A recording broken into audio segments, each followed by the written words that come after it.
हाँ जी, very good morning.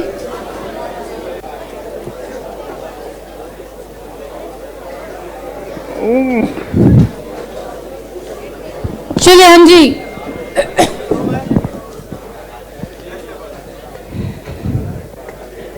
चलो बेटा प्लीज।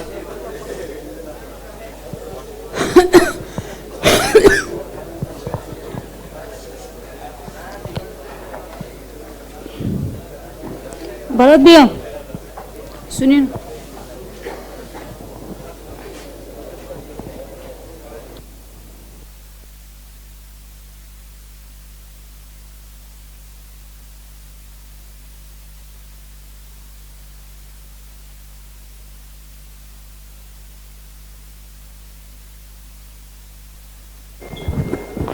चलिए, कल की कुछ बातें मैं कोशिश करती हूँ धीरे धीरे याद दिलाने की।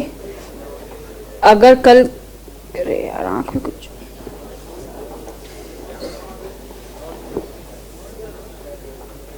कौन बोल रहा है जरा एक बार ठीक से खड़े होके बोलना, जिसने भी ये भीड़ में बोल गया जो भी।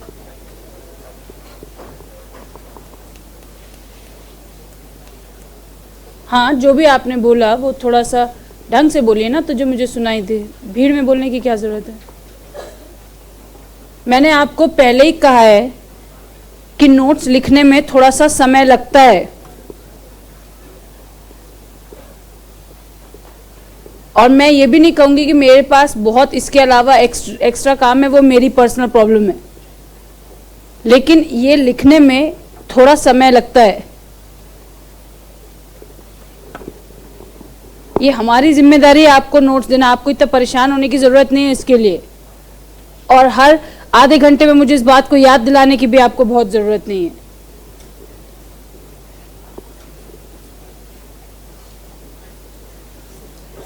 अगर लिखा हुआ ही चाहिए तो किताब में भी लिखा है, कहीं कोई दिक्कत नहीं है, वहीं से हम लोग भी लिखते हैं भाई। चलिए ध्यान से सुनेंगे बात को। कल हमने एक बात पढ़ने की कोशिश की थी कि कैसे पता चलेगा कि मेरे देश की टोटल इनकम क्या है। तब हमने एक बात देखी थी कि जो भी इनकम मेरे देश की बाउंड्री के अंदर जनरेट हो रही हो, दैट इज किसके थ्रू, रेसिडेंट्स। इसका मतलब ये वो लोग हैं जो सिटीजन्स हो भी सकते हैं और नहीं भी हो सकते हैं, लेकिन ये प्रोडक्शन, ये आउटपुट, ये किसी भी प्रकार का काम मेरे देश के अंदर कर रहे हैं, इसलिए ये कौन है, रेसिडेंट्स। और इस बात को कहा जाता था डोमेस्टिक। इसका मतलब जो भी काम मेरे देश की बाउंड्री के अंदर, आप में से कुछ बच्चों ने टैक्स पढ़ा है तो आपको पता है कि लैंड के अलावा भी हमारी कुछ टेरिटरी है जिसके ऊपर गवर्नमेंट ऑफ इंडिया क्लेम करती है कि अगर हम समुद्र में भी जाए तो 7 नॉटिकल माइल्स तक ये इंडिया का एरिया है। वो आप देखेंगे आगे। इसका मतलब ये तो है ही, लेकिन इसके आसपास का कुछ पानी का एरिया भी जो इंडियन ओशन का है वो इंडिया के अंदर आता है। तो इसका मतलब चाहे वो काम हो रहा हो यहाँ या यहाँ पर, वो सब कहलाएगा क्या, डोमेस्टिक। लेकिन हमें पता है कि हमारे कुछ सिटीजन्स इस देश से बाहर काम करके उसका पैसा हमारे देश में ला रहे हैं या नहीं। तो इसका मतलब यहाँ पे हमें पता चला कि जो भी हम हमारे देश में बनाते हैं प्लस जो भी आउटसाइड इंडिया से वो लोग हमारे लिए ला रहे हैं, लेकिन अगर वो हमसे कुछ लेके भी जा रहे हैं पेमेंट टू आउटसाइड इंडिया और अब्रॉड, ये मेरे देश की टोटल इनकम बनती है। इसका मतलब वो जो मैंने अपने देश में बनाया। अभी अभी हमने देखा था कि जो लोग नॉन सिटीजन्स हैं वो हमारे देश में काम कर रहे हैं, तो यहाँ से पैसा लेके भी तो जाएंगे। जब आप अमेरिका में आपके देशवासी काम करके अपना पैसा अपने देश में ला रहे हैं, तो वो लोग भी तो यहाँ काम करके अपना पैसा अपने देश में ले जाएंगे। वो आ गया पेमेंट टू आउटसाइड इंडिया। इन दोनों को कहा जाता है net factor income from abroad. Net का मतलब या तो हमने दिया और लिया, उन दोनों का सेट ऑफ को कहते हैं नेट। ठीक है, इसीलिए हमने कल एक जादू में पहली बात देखी थी कि अगर मुझे डोमेस्टिक और नेशनल की तरफ देखना है तो इन दोनों में एक ही बात कॉमन है, NFIA। इसका मतलब अगर डोमेस्टिक से नेशनल प्लस अगर नेशनल से डोमेस्टिक तो माइनस, इसका मतलब तब केवल वही बात रह जाएगी कि मेरे देश में कितना काम हुआ है। उसके बाद हमने कुछ बात की शब्द ग्रॉस और नेट की। हमने देखा कि जब भी बात शब्द ग्रॉस की होगी तो हमें याद रखना है कि यहाँ पर चीजें कॉस्ट में देखी जा रही हैं। कॉस्ट में देखी जा रही हैं का मतलब उसके ऊपर कोई डेप्रिसिएशन हमने लगाया नहीं है। लेकिन जब भी हम बात नेट की करते हैं तो इसका मतलब होता है मैं अपने आज की बात देखना चाहता हूं, मेरे पास आज क्या है। इसका मतलब आपने ये रिमोट 100 रुपए का खरीदा था। जब भी मैं ग्रॉस की बात करूंगा तो हर बार इस रिमोट की कैलकुलेशन करूंगा कितने पे, 100 पे। लेकिन किसी ने पूछा अरे तब की नहीं आज की बताओ, तो आपने कहा अच्छा आज की, ये 2 साल पहले 100 का खरीदा था, हर साल 10% डेप्रिशिएट होकर रह गया है 80 रुपए का। इसका मतलब मेरे पास आज कितने का एसेट है, 80 का। इसका मतलब यहां भी केवल एक बात है और वो बात है depreciation. Gross minus depreciation is net plus depreciation is gross. उसके बाद हमें 2 शब्द पता चले, factor cost and market price. ध्यान से देखना है बात को। हमने कहा this is my cost of production. इसका मतलब बिल्डिंग से बाहर जाने से पहले तक का बिल्डिंग से बाहर जाने से पहले तक का कॉस्ट। लेकिन हमें पता है कि जैसे ही सामान बिल्डिंग से बाहर जाता है तो कई सारे टैक्सेस उसमें लगने शुरू हो जाते हैं। जैसे कल मैंने आपको एग्जांपल भी दिया था कि जैसे ही सामान बाहर निकालोगे एक्साइज ड्यूटी, जैसे ही बेचने की बात करोगे तो सेल्स टैक्स लगेगा। तो और ये सारी चीजें कंज्यूमर को पे करनी होती हैं। हमने जब एसएम में प्राइस नाम का एक कंपोनेंट पढ़ा था तो हमने कहा था कि price is a combination of its cost, profit margin, demand, supply और बाकी और कुछ भी अगर उसमें जोड़ा जाता है तो इसका मतलब यहां आता है नेट इनडायरेक्ट टैक्सेस।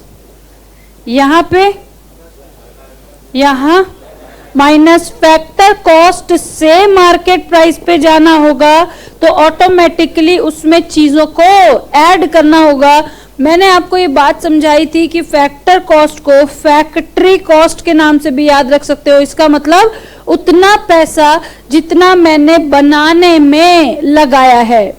उसके बाद हमने फिर देखा था एक जादू of gross net domestic national product factor cost और मार्केट प्राइस। आपको ये बात इसलिए इस ढंग से बताई थी कि आपको अब 8-10 फॉर्मूला याद नहीं करना पड़ेगा, वरना आपको हर का फॉर्मूला याद करना पड़ता कि इससे यहां तक जाओगे तो प्लस डेप्रिसिएशन, यहां जाओगे तो इनडायरेक्ट टैक्स को ऐड करना है कि लेस करना है। अगर ग्रॉस, आपको हमेशा देखना है क्या दिया है, क्या निकालना है। अगर यहां ग्रॉस है और यहां नेट है तो माइनस डेप्रिसिएशन, यहां डी और यहां एन है तो प्लस एन एफ आई ए, यहां तो पी और पी ही होता है, यहां फैक्टर कॉस्ट, यहां market price, plus net indirect taxes. ठीक है, अगर यही चीज यहां पे होती कि एन डी से आप जीएनपी निकालो, तो सबसे पहले यहां ये तो ठीक है, कोई दिक्कत ही नहीं है, ये भी कोई दिक्कत नहीं है, और यहां कोई दिक्कत नहीं है। आपको हमेशा याद रखना है कि कहां है और कहां जाना है, तीनों को एक एक बार कंपेयर कर लो। अगर कुछ नहीं चेंज करना है तो कहीं दिक्कत नहीं है, ऐसे का ऐसा रखा है।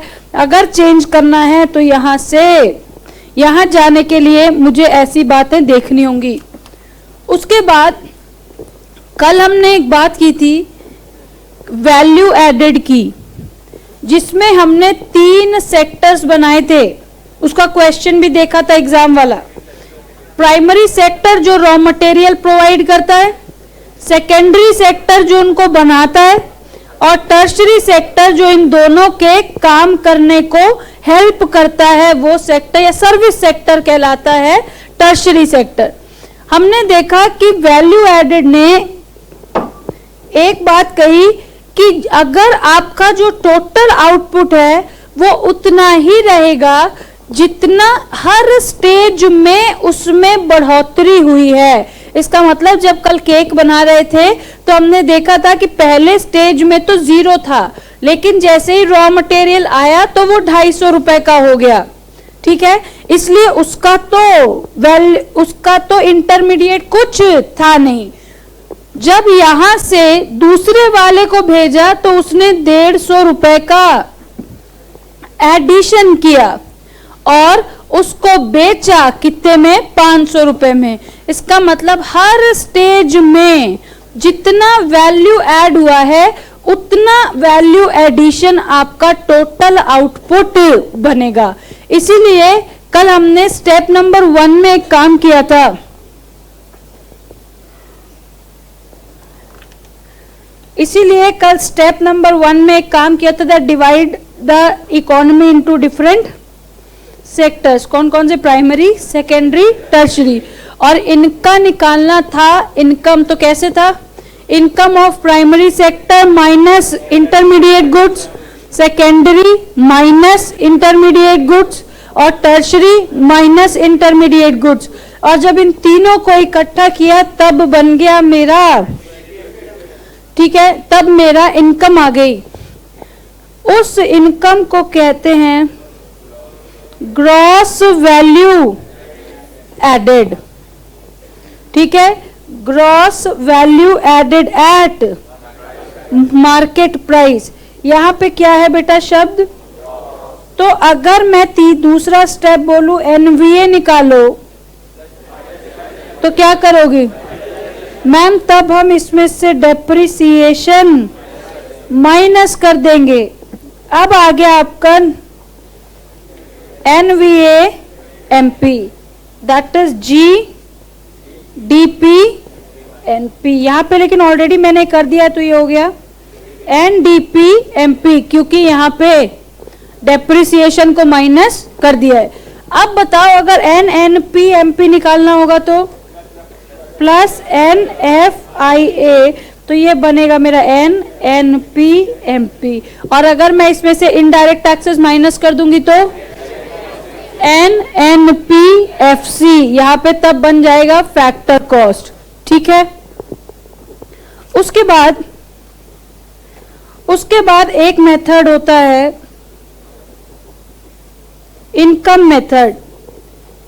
इनकम मेथड का देखो, इनकम मेथड और वैल्यू एडेड मेथड में जो पहला फर्क है, that value added method is basically dependent upon the production output, कि आप क्या बना रहे हैं।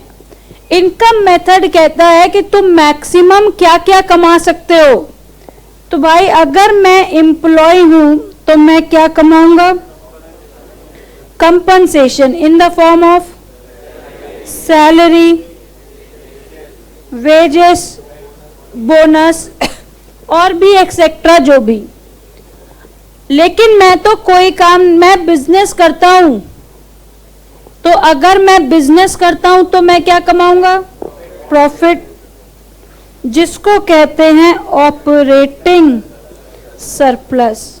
क्या हो गया? प्रॉफिट, रेंट्स, किसी प्रकार का कोई रॉयल्टी, बिल्कुल ठीक है। मिक्स्ड इनकम, इसका मतलब मैं सैलरीड एम्प्लॉय भी हूं लेकिन मेरे पास अपना छोटा घर है जिसको मैंने किराए पे दिया हुआ है, मिक्स्ड इनकम। और बेसिकली तो यही होता है 3। लेकिन ये क्या होता है? GDP। जैसे ही मैं इसमें NFIA जोड़ूंगा ये बन जाएगा GNP। लेकिन अगर एक बात बताओ, बेसिकली एक बात बताना, यहां पर डेप्रिसिएशन या यहां पर कोई इनडायरेक्ट टैक्सेस का चक्कर है? मैम एक बार फिर से पूछना। मैंने कहा, ध्यान से सुनना है बेटा, मैंने आपसे पूछा कि यहां पर कोई इनडायरेक्ट टैक्सेस का चक्कर होगा क्या? यहां पर डायरेक्ट टैक्सेस का चक्कर तो हो सकता है, क्योंकि अगर आप सैलरी कमाओगे तो टैक्स दोगे, आप प्रॉफिट कमाओगे तो टैक्स दोगे, लेकिन यहां पर प्रोडक्ट से रिलेटेड कोई टैक्स नहीं है। एक बार ये मॉड्यूल देंगे।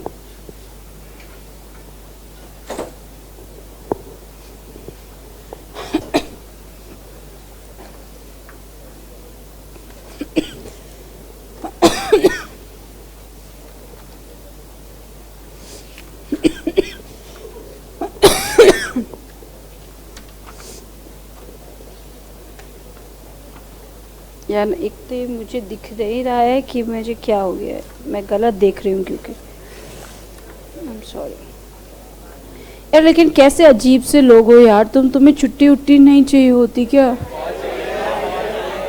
मतलब 15 दिन से हालत मेरी 15 दिन में हालत खराब है, लिटरली गले की बैंड बजी पड़ी। मैम आपको भी अगर बैठ के यहाँ सोना होता ना तो आपको भी नहीं पता चलता। कोई बात नहीं, इट्स ओके। सीरियसली यार कैसे, मतलब कैसे होता है?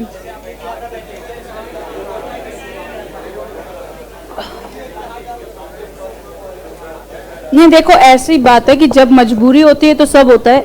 हमारी क्लासेस भी ऐसे ही होती थी, गंदे टाइप से।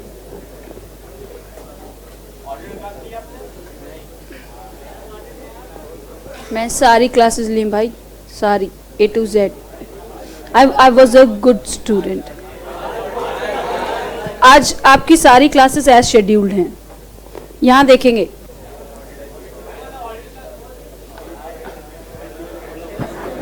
तुम लोग ना, लॉ टैक्स पढ़ के ना सब चीजों की अलग एक्सप्लेनेशन रिक्वायर्ड होती है। मैंने जब कहा आपकी सारी क्लासेस एज शेड्यूल्ड है तो अब उसमें स्पेशल आ गया। फिर ऑडिट, वो ऑडिट भी क्लास में ही आता है दोस्त।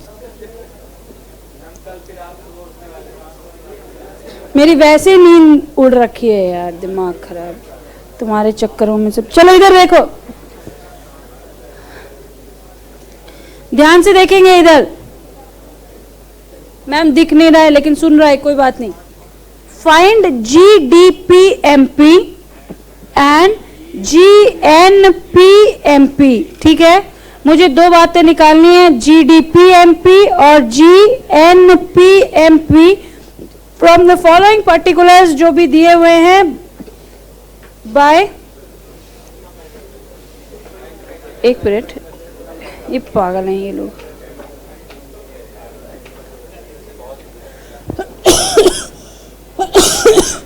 बाय यूजिंग इनकम मेथड, और यही चीज को दिखाना है बाय एक्सपेंडिचर मेथड। तो जब एक्सपेंडिचर मेथड देखेंगे तब देखेंगे। पर्सनल कंजम्पशन नाम की कोई चीज क्या इनकम मेथड में दिखी थी? तो छोड़ दो। डेप्रिसिएशन बाद में।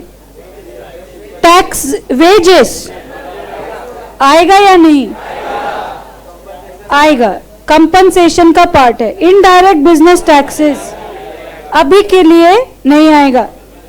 इंटरेस्ट, डोमेस्टिक इन्वेस्टमेंट, मैंने इनकम मेथड में हमने कहीं भी इन्वेस्टमेंट की बात की है? हमने इन्वेस्टमेंट से होने वाली इनकम की बात की है। Expenditures, rental income, corporate profits, exports अभी नहीं आएगा। एनएफआईए के टाइम पे काम आएगा। लेकिन यहां पे तो सीधी भी एनएफआईए दी हुई है। कितनी? 40। अच्छा एक बात बताओ, अगर आपको इंपोर्ट यहाँ अलग दिया हुआ है, एक्सपोर्ट अलग दिया हुआ है, लेकिन मुझे एनएफआईए भी दिया है, तो हमें एनएफआईए लेना है। वैसे भी ये तो अभी हमारे दूसरे चीजों के लिए। मिक्स्ड इनकम, इंपोर्ट्स अभी काम नहीं है। इसका मतलब wages plus interest plus rental income plus corporate profits कितना हुआ?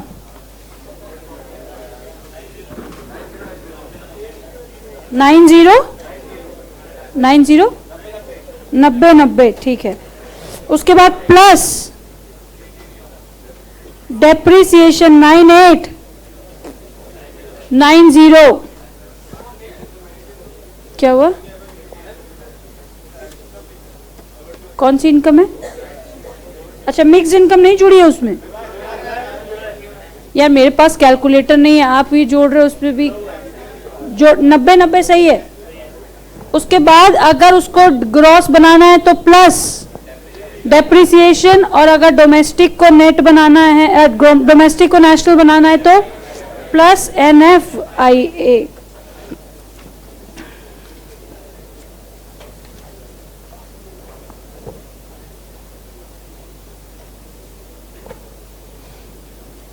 वेजेस,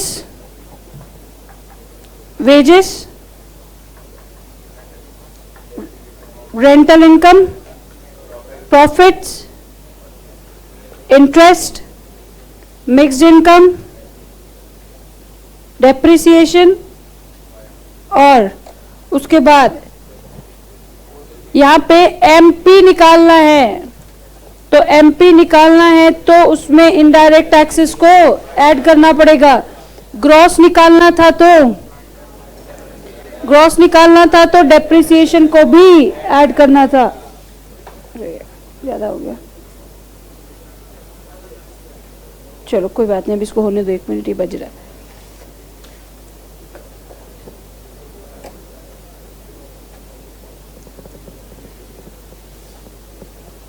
कौन सा मेथड? Expenditure method. ये जितनी भी बातें हम लोग अभी कर रहे हैं उसके बाद Keynesian model of determination of national income, उसमें से 100% एक क्वेश्चन आना ही है। अब वो कितने नंबर का आना है ये नहीं पता। इस बार जो क्वेश्चन आया था वो एपीसी एमपीसी वाला क्वेश्चन था शायद। एक्सपेंडिचर मेथड में यहां पे देखेंगे ध्यान से, सिंपल 4 बातें हैं। प्राइवेट कंजम्पशन, लोग किस किस वजहों से पैसे खर्च कर सकते हैं? Investment plus government expenditure plus export minus import. हमें ये बात बताई गई कि यहां पर 4 बातों को ही मुझे ध्यान देना है। प्राइवेट कंजम्पशन और public consumption, investments, government expenditure for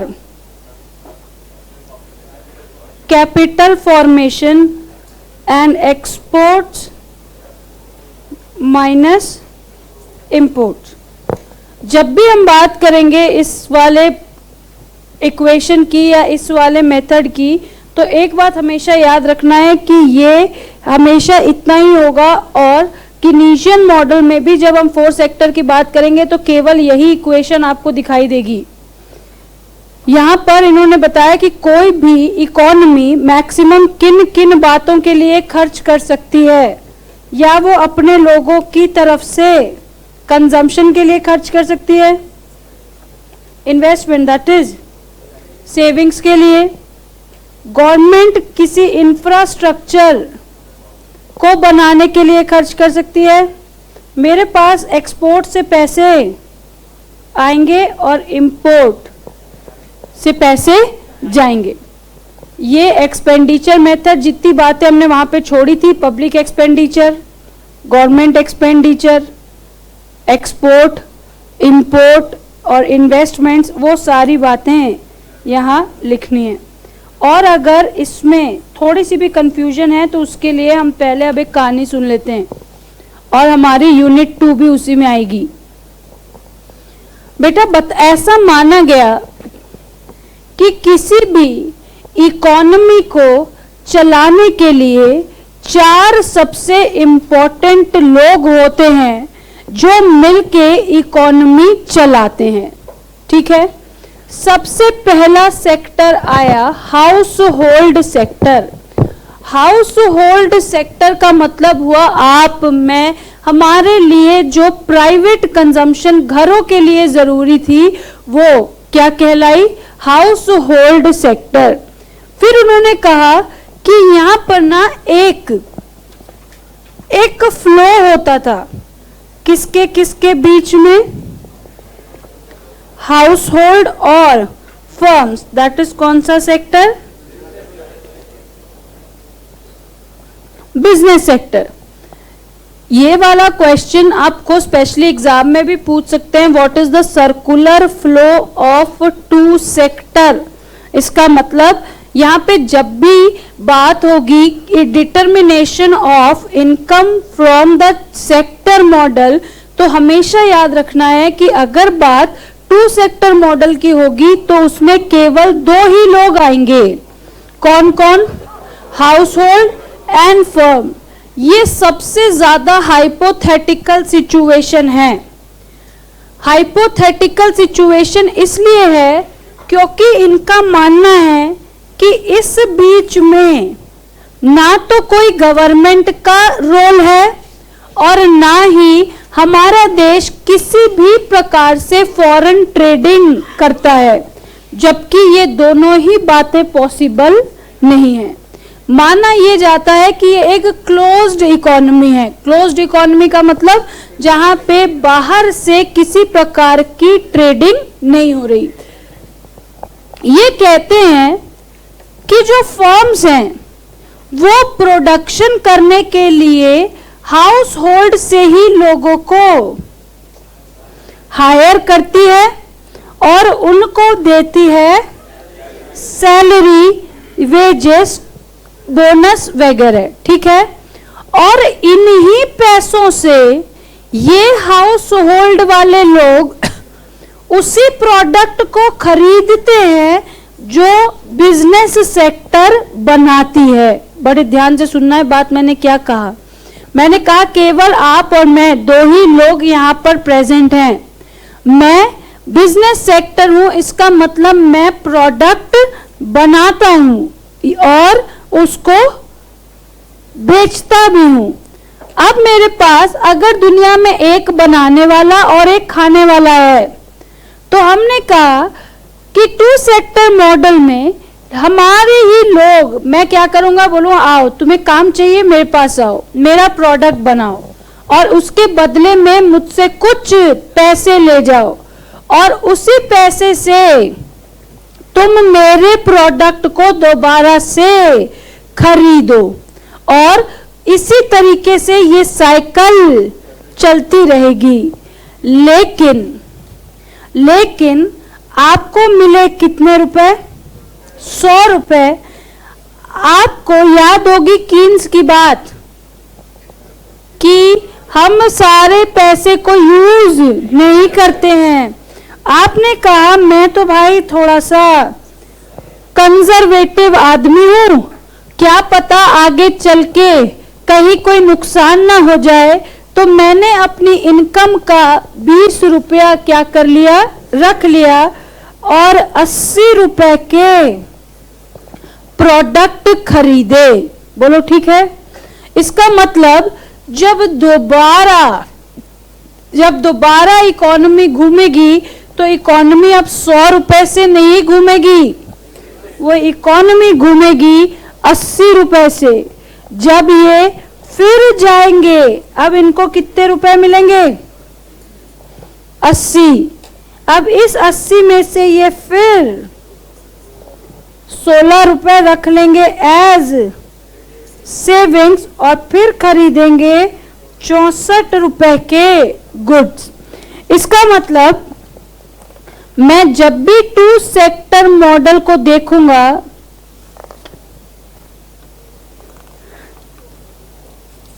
तो मुझे पता चलेगा कि जब भी मैं किसी इनकम को देखता हूं तो उसका 2 हिस्सा होता है, कंजम्पशन प्लस इन्वेस्टमेंट या फिर सेविंग्स। ठीक बात है। जब भी मैं किसी इनकम को देखूंगा उस 100 रुपए को, तो मुझे दिखेगा 80 रुपए का कंजम्पशन प्लस 20 रुपए की सेविंग्स। इसलिए इसका इक्वेशन बना y is equals to C plus I। C plus I is y is income is equals to consumption plus investments और सेविंग्स। अगर मैं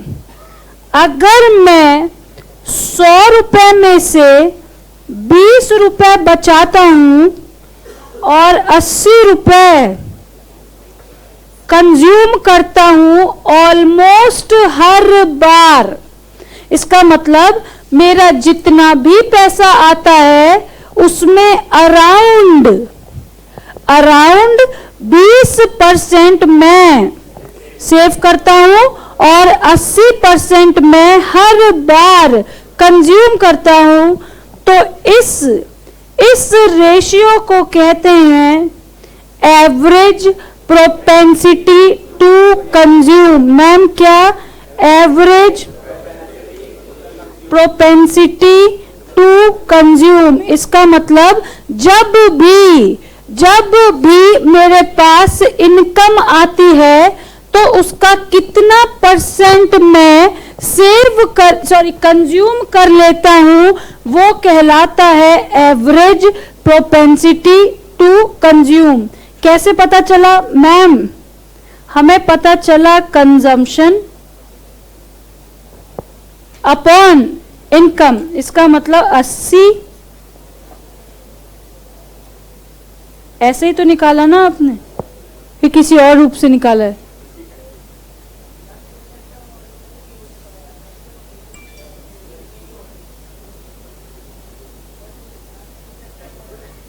अरे बैठ के बोल बेटा, आराम से, कहीं कोई दिक्कत नहीं। देखिए सेविंग यहां पर नील होती है in case of demand function, ठीक है। लेकिन जब हम सेविंग फंक्शन की बात कर दिया, सप्लाई फंक्शन के साइड से बात करते हैं, तब प्रोड्यूसर जो होता है वो 2 चीजों के प्रति गुड सप्लाई करने के लिए आपको चाहता है, एक for consumption and for savings. इसीलिए जब हम इक्विलिब्रियम पॉइंट निकालते हैं तब हम लिखते हैं I is equals to S, C plus I is equals to C plus S. और जब हम इक्वेशन निकालते हैं y is equals to C plus I और C प्लस एस। लेकिन ये भी बात सच है कि ऐसा कभी भी रियलिटी में होता नहीं है। लेकिन आपको पता है कि economics is just purely based on assumptions. तो इसके बाद जब हम C प्लस आई और C प्लस एस कहते हैं तो हम कहते हैं कि इक्विलिब्रियम पॉइंट तभी मैच करेगा जब आपकी कंजम्पशन और इन्वेस्टमेंट, जो कि डिमांड के साइड से इक्वल होगी कंजम्पशन और सेविंग्स के। इसका मतलब एक ऐसा पॉइंट आएगा कि लोग जितना सेव करेंगे उतना इन्वेस्ट करते जाएंगे, तभी आपके इक्विलिब्रियम पॉइंट आएगा, जो कि असलियत में ऐसा कभी होता नहीं है। बेटा 4 सबसे इंपॉर्टेंट शब्द, पूरा का पूरा सवाल इसी के इर्द गिर्द घूमता है सबसे ज्यादा। देख लेंगे please. MPC, APC, MPS and APS, ये 4 शब्दों के इर्द गिर्द ही सारे सवाल आपके घूमेंगे। ध्यान से देखेंगे बात को। What is the difference between MPC and APC? बेटा सुनो ध्यान से। मार्जिनल, आपने कॉस्टिंग भी पढ़नी है, आगे आप पढ़ी भी होगी। 1 मिनट प्लीज। जब भी हम शब्द मार्जिनल की बात करते हैं तो मार्जिनल कहता है कि अगर मैं एक और एक्स्ट्रा काम करूं, अगर मैं कोई भी एक और एक्स्ट्रा काम करूं, तो उस एक एक्स्ट्रा काम को करने की वजह से मेरे अभी क्या अंतर आएगा, उस चीज को कहते हैं मार्जिनल। आपने अगर मार्जिनल कॉस्टिंग पढ़ी होगी तो आपने एक बात को उसमें ऑब्जर्व किया होगा कि वहां हर बार पर यूनिट की बात हो रही है। इसका मतलब अगर मैं आज एक प्रोडक्ट बनाता हूं और अगर एक प्रोडक्ट और बनाऊं तो मेरे कॉस्ट में कितना फर्क पड़ेगा, वो फर्क कहलाता है मार्जिनल कॉस्ट। इसका मतलब उस प्रोडक्ट का स्पेशल मटेरियल, उस प्रोडक्ट में लगा हुआ लेबर और उस प्रोडक्ट पे स्पेसिफिक लगा हुआ कोई ओवरहेड। इसका मतलब marginal depends on the change from one point to another, the difference is known as marginal. इसका मतलब अगर मैं हर बार 1 रुपया कमाता हूं तो मैं कितना, उस 1 रुपए का कितना पोर्शन कंज्यूम करूंगा, वो कहलाता है मार्जिनल प्रोपेंसिटी टू कंज्यूम। मान लो आप अभी तक 10,000 रुपए कमाते थे, अब अचानक 15,000 कमाने लगो, तो ऐसा कोई नियम नहीं है कि आप उसी प्रपोर्शन में ही खर्चे बढ़ाओगे। ऐसा कोई नियम नहीं है। अगर ऐसा होता तो वो सीधा क्या बन जाता, एवरेज, कि भाई इतने में इतना बचाते हैं और इतना कंज्यूम करते हैं। तो मार्जिनल प्रोपेंसिटी टू कंज्यूम कहता है कि जब भी कितना चेंज आता है आपके कंजम्पशन में, that is delta C upon delta Y. इसका मतलब आपका change in consumption due to change in the income is known as marginal propensity to consume. कि भाई अगर मेरी इनकम यहां से यहां बढ़ती है तो कितना मैं और कंज्यूम कर सकता हूं, that is known as marginal propensity to consume. और अगर मैं एवरेज की बात करूं तो आज तक जितना कंजम्पशन किया है, किसमें, आज तक की इनकम में, that is average propensity to consume. Marginal और एवरेज में क्या फर्क है? एवरेज इज द टोटल को बेस लेके, लेकिन यहां पे चेंज, अगर एक लेवल से दूसरे लेवल पे जाऊंगा तो कितना चेंज आएगा, that is known as delta. The change in something is known as delta.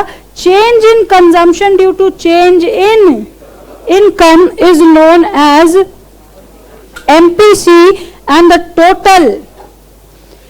total consumption upon total income is average propen, अरे यार फिर किसी ने यहाँ से पेपर चुरा लिया, पता नहीं क्या यार, तुम लोग सबको तो दिए रहा बस।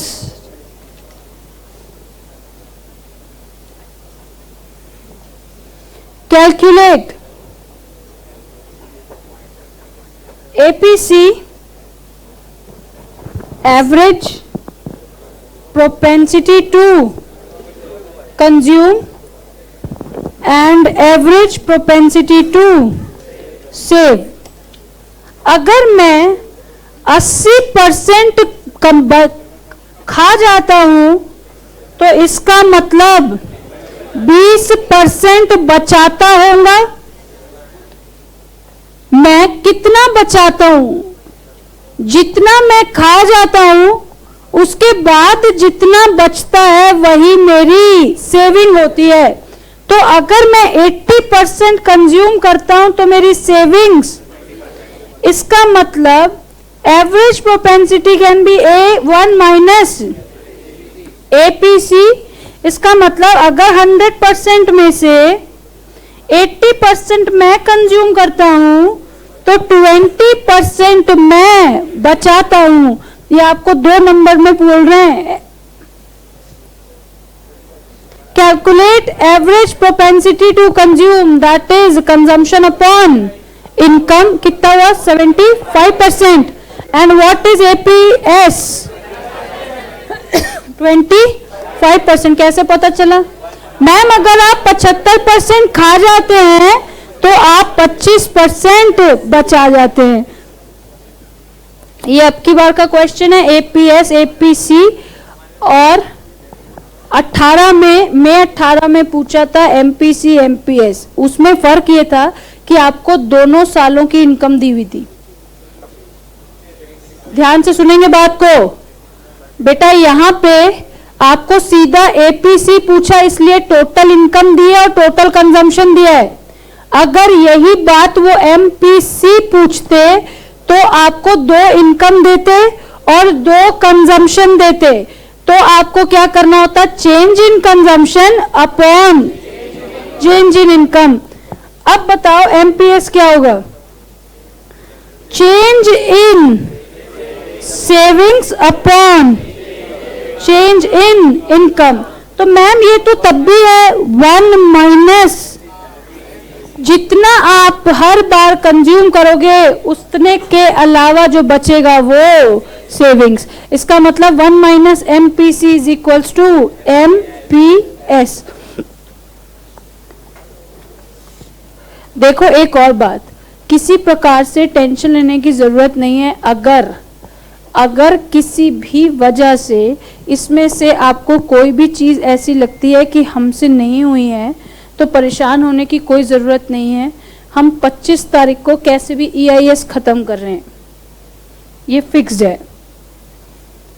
25 तारीख को हम EIS ख़त्म कर रहे हैं। इको का कोई भी टॉपिक, SM का कोई भी टॉपिक, EIS का कोई भी टॉपिक, अगर आपको ऐसा लगता है कि हमें कुछ अगर और अच्छे से हो जाता तो शायद हमें 2, 4, 5 नंबर का फ़ायदा हो जाए या ऐसे कोई भी, तो हम वो जो 5-6 दिन होंगे उसको आराम से यूज कर सकते हैं। आपको और एक बात, लेकिन अब आप हो 200, 250, 300, अब एक एक कोई एक एक टॉपिक लेके आएगा, कहेगा मेरा ये वाला है, मेरा ये वाला है, मेरा ये वाला है, अब बता दो।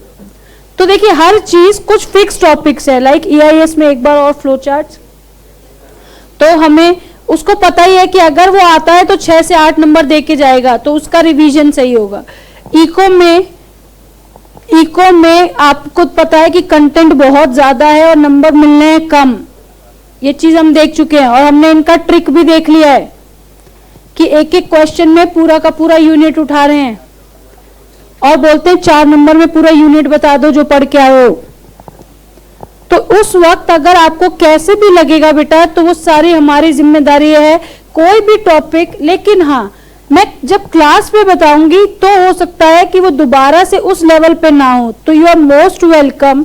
अगर आपको कोई भी टॉपिक, कोई भी चीज में परेशानी है, you come to me and ask. पूछना आप ही को पड़ेगा बेटा, मुझे सपना नहीं आएगा किसी भी प्रकार से, पूछना आप ही को पड़ेगा कि मैम ये वाला टॉपिक था फलाना, मुझे नहीं हो रहा, आप बताओ। बस इतना करना आपको है, बाकी का काम हमारा है। कितनी बात हो गई भाई? MPC APC that is C upon Y, MPS that is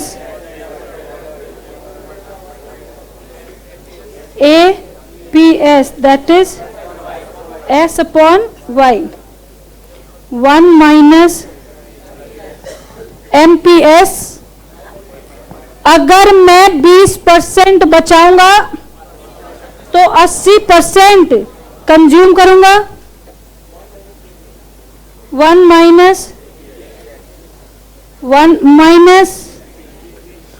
minus ये ठीक है। चलिए, पिछले बार जो सवाल आया था वो सवाल आया था, हमें पता है that y is equals to C plus I, और हमें इसको बताया गया कि C is equals to A plus, इसका मतलब y is equals to A plus BY plus. क्या ये ठीक है? क्या ये ठीक है? अब बात करते हैं कि ये है क्या। ध्यान से सुनेंगे बेटा बात को। ये कंजम्पशन का मतलब होता है, देखो मान लो आपके पास 2000 रुपए हर महीने आते हैं, ठीक है, आपके पास हर महीने 2000 रुपए आते हैं। आपको ये पता है कि मुझे किराया तो देना ही है चाहे कुछ भी हो जाए। इसका मतलब चाहे अगले महीने 2000 आए या नहीं आए, मेरे किराए की डिमांड तो 1 तारीख को आके खड़ी हो ही जाएगी। उसको कोई फर्क नहीं पड़ता कि इस महीने मेरे पैसे आए हैं या नहीं।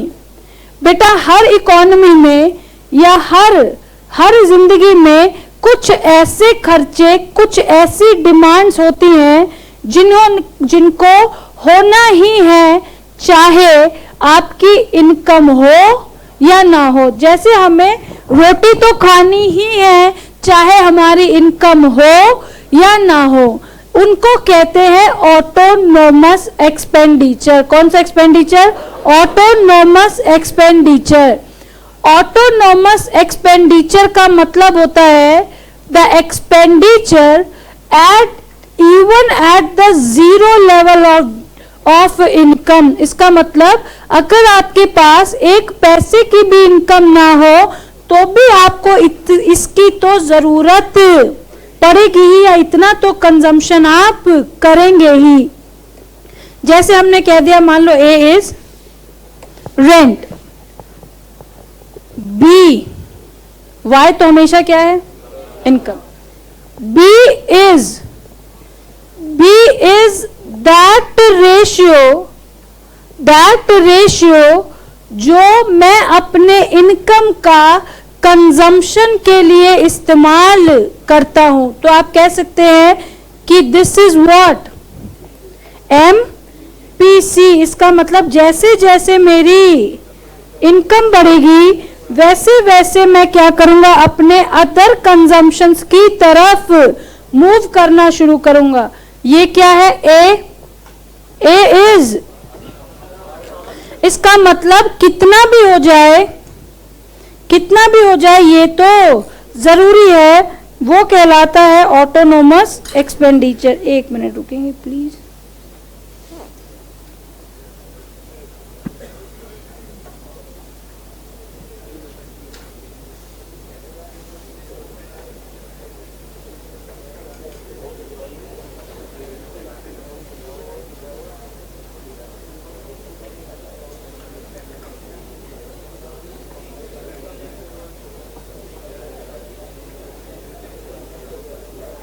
यहां देखेंगे प्लीज।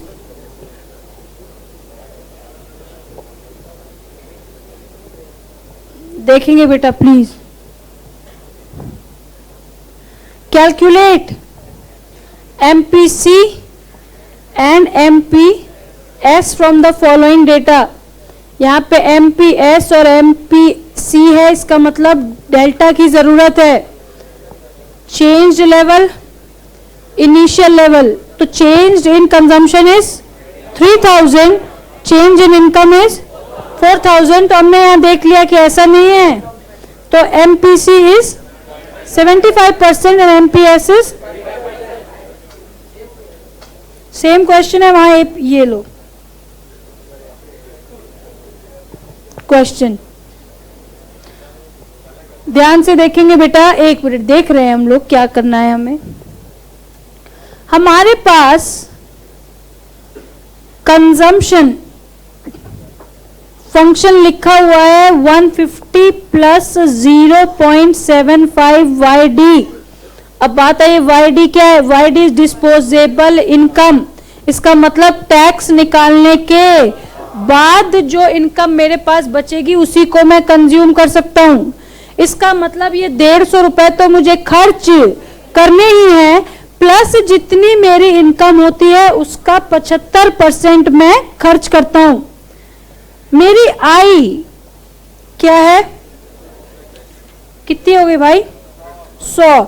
इसका मतलब अभी अभी हमने देखा है कि y is equals to C plus I. Government spending कितनी है? 115। Tax is equals to 20 plus 0.2 y। इसका मतलब 20 रुपए तो आपको देने ही पड़ेंगे, प्लस जितनी इनकम कमाओगे उसके ऊपर 20% देना पड़ेगा। ट्रांसफर पेमेंट्स ये कभी भी नेशनल इनकम का पार्ट नहीं होते। एक्सपोर्ट कितना? 35 and imports is 15 plus 0.1 y।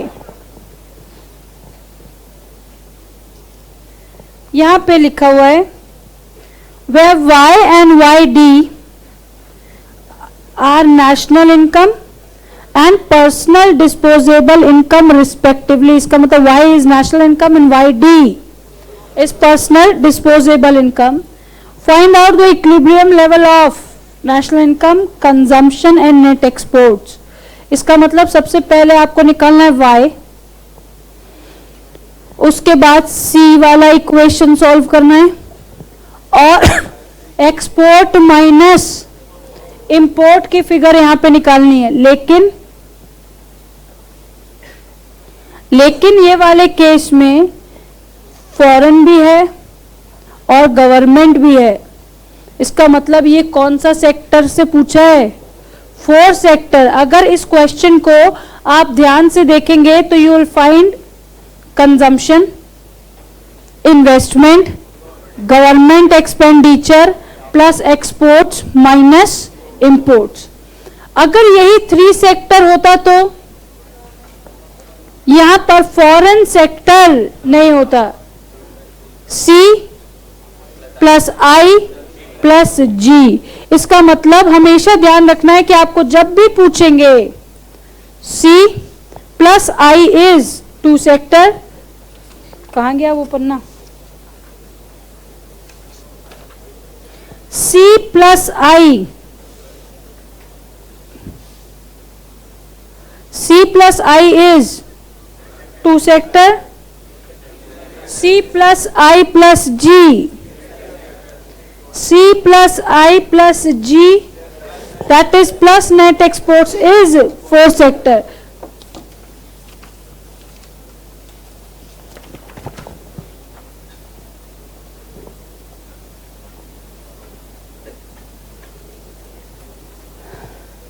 Given the empirical consumption function C is equals to 100 plus 0.75 y and I is 1000, calculate the equilibrium level of national income what would be the consumption expenditure at equilibrium level of national income? क्या ये 2 sector पूछा है या 3 sector? क्या यहाँ पे कहीं भी गवर्नमेंट एक्सपेंडिचर की चर्चा है? नहीं है। क्या यहाँ किसी भी प्रकार के इंपोर्ट एक्सपोर्ट की चर्चा है? नहीं है। इसका मतलब यहाँ पे सीधा सीधा इक्वेशन लगेगा y is equals to c plus I. c क्या है? 100 plus 0.7y plus 1000 is equals to y। क्या इस इक्वेशन को हम सॉल्व कर सकते हैं? सीधी सीधी बात है। 1100 divided by 0.25, 4400 will be my y। अगर आप सीधा सीधा भी ये भी करते हो, ये कितना? y minus I, c is equals to 3400। लेकिन ये कब? ये कब? 2 सेक्टर। अगर यहाँ पे गवर्नमेंट के एक्सपेंडिचर होते तो वो भी जोड़ देते, अगर यहाँ पे एक्सपोर्ट होता वो भी जोड़ देते, लेकिन अगर इंपोर्ट होता तो उसको माइनस कर देते। हमारा सवाल यही है।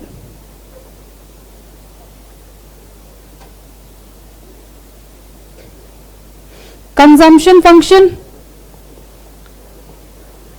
Investment spending, government spending.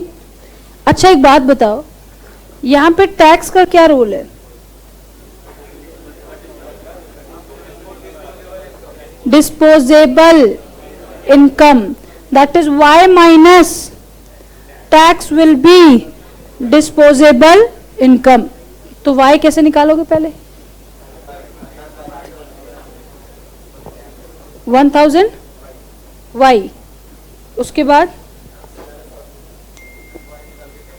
y निकाल के टैक्स माइनस करेंगे, आएगा डिस्पोजेबल इनकम। उसके बाद उसका कंजम्पशन फंक्शन। यहां पे एक बात को ध्यान रखना है कि टैक्स नेशनल इनकम पे है और कंजम्पशन डिस्पोजेबल इनकम पे। 5 नंबर का क्वेश्चन है। 5 नंबर ऊपर लिखा है कितने का? 5 नंबर का। इस बार जो 5 नंबर का सवाल आया था वो हमने देखा हुआ है। मैम क्या एक बार देख ले। इस बार का जो 3 और 2 में आया हुआ है, अलग कुछ नहीं आया।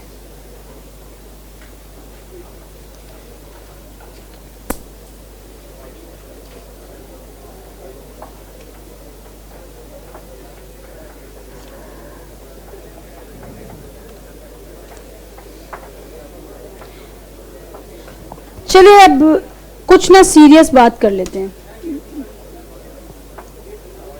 ये करेंगे लेकिन उससे पहले कुछ ना मन में कुछ सीरियस बातें चल रही जो आपसे करनी बहुत जरूरी है। 1 मिनट के लिए मैंने किताब रख दी है और मन तो माइक निकालने का भी है। मेरी आवाज आई?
के ना पैसे ऐसे भी नहीं मिलेंगे, समझे?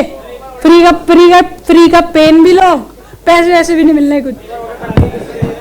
अरे आप तो घर के हैं और 31 तारीख के बाद फ्री भी है।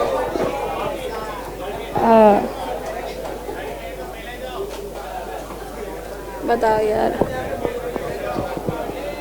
क्या चीज की पार्टी भाई? सुनो, अच्छा सुनो, 1 मिनट। अब अरे इंक्रीमेंट तो हुआ है, पता है? जब पहली बार ना इको पढ़ाना था, ऐसे ही सैटरडे दोपहर में 1 बजे बुलाया और कहा कि मंडे से 2 बजे इको शुरू करो। मैंने कहा इको मतलब इकोनॉमिक्स? तो उन्होंने कहा हाँ। मैंने कहा वो जो मैंने 17 साल 7 8 10 साल से शायद देखी नहीं है, वही? तो उन्होंने कहा हाँ वही वाली। तो मैंने कहा ऐसा क्यों कर रहे हो सर? 4 5 6 दिन का टाइम दो, मैं थोड़ा देखती हूँ, मुझे तो ये भी याद नहीं है कि कौन सी चीज कहाँ क्या होती है। तो उन्होंने बोला अरे करना क्या है, पढ़ के पढ़ा दो। मैंने कहा सर पढ़ के भी पढ़ाने के लिए उस किताब को मैंने देखा नहीं। उन्होंने कहा ना मंडे। और उस वक्त ऑलरेडी संजीव चोपड़ा सर का बैच चल रहा था इंटर में।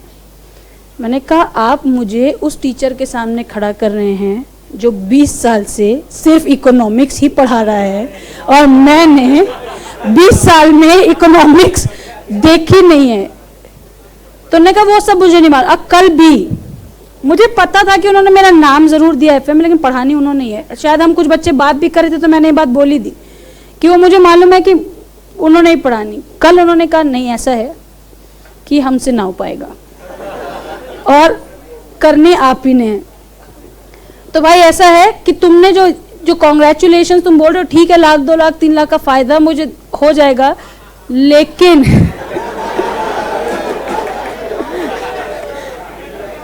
अरे यार मेरी ना मार्जिनल प्रोपेंसिटी टू कंज्यूम थोड़ी ज्यादा है, बचता कुछ नहीं है मेरे पास।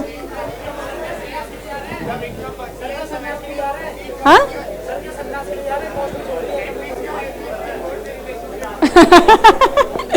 और तुम्हारे चक्कर में तुम तो घर जाके अब 1 घंटा पढ़ के सो जाओगे, मेरी हालत खराब हो जाएगी दिन भर। हाँ हाँ आज से मेरी भी क्लास है 4 बजे के बाद। पहले उस चीज को नहीं यार, पता है क्या है, FM is one of the dearest subject. और सबसे अच्छी बात है कि उसको ना प्रैक्टिकल लाइफ से लिंक कर सकते हैं और मजा आता है उसमें। और क्या बोलते हैं, मेरा जो एकेडमिक रिकॉर्ड है वो भी मुझे एफएम में सपोर्ट करता है। In final I scored 86 in SFM. और है राजेश मक्कड़, आप बिल्कुल हैं भाई, जीवित हैं, बिल्कुल जीवित हैं। हाँ और कॉस्ट एफएम जब कंबाइन थी I scored 75 in cost FM. तो मतलब एकेडमिक रिकॉर्ड भी ठीक ठाक है, मतलब मुझे आता है वो, उस पर कहीं कोई परेशानी नहीं।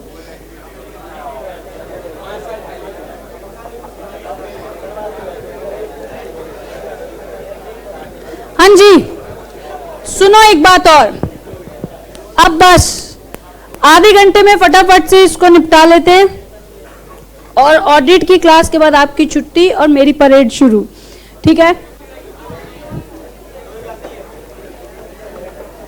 2 क्लास का करोगी क्या भाई? बस अच्छा 1 मिनट सुन लो बेटा, आप ध्यान से सुन लो प्लीज। आपको अब देखो, फिर तुम ना, तुम्हारे साथ दिक्कत है, तुम्हारे साथ क्या होता है ना, थोड़ा सा कुछ बात कर लो तुम एक्सट्रीम सेंटी हो जाते हो कि बस पता नहीं क्या ही हो गया। नेशनल इनकम में आपको 4 से 5 पन्ने दिए जाएंगे केवल, और उस 4 से 5 पन्ने में आप आसानी से पूरा नेशनल इनकम कवर कर लेंगे।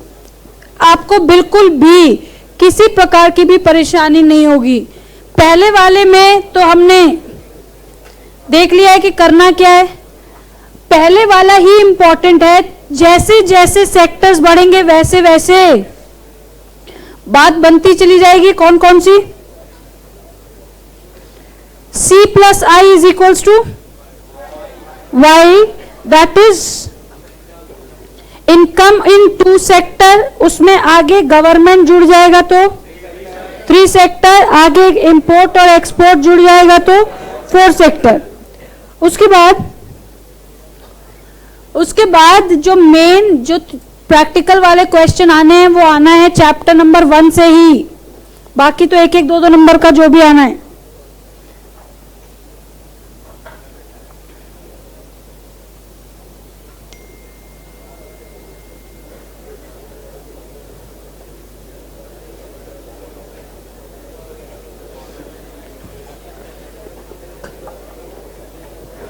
आपको नोट्स 1 से 2 दिन के अंदर 100% मिल जाएंगे।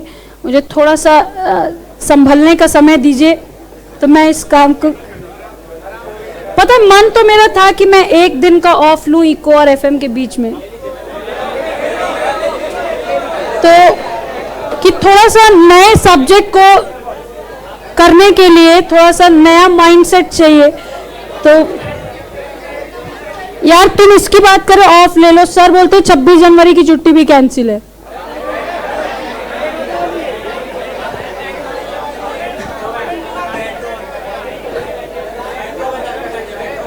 हाँ पता लगा सो गई, कल उठोगी रे 8 बजे आना है कल। टेस्ट पेपर कल EIS की क्लास में, आज आधे से ज्यादा बच्चे आए नहीं ना बेटा EIS के लिए, हो गया रेडी है।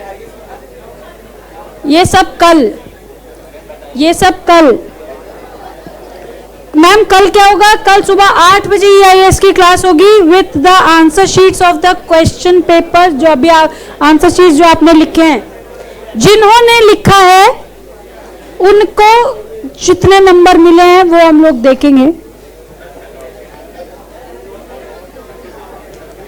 चलिए ठीक है देन, आपकी ऑडिट की क्लास और ऑडिट की क्लास के बाद